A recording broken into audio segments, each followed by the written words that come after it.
好，我们现在来看这台 Konica Auto S 哦，那这台有这个原厂皮套啊，原厂皮套，那这个相机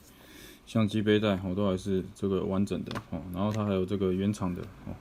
原厂的这个镜头保护镜哦，原厂的哦，大家可以看一下哦，原厂的这个镜头保护镜，它这个尺寸哦是吻合的哦，可以看一下，哦，尺寸是吻合的哦。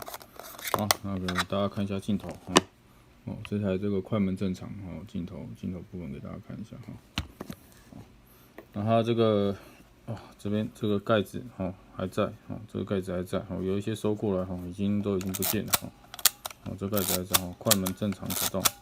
哦，快门正常可动好，那它的这个前后的皮革都完整服贴哦，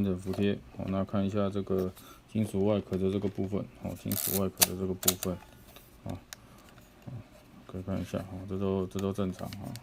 好，它底部的这个部分底部好，那我们来看一下这个底片式底片式这个拉开看一下快门快门正常可动。好，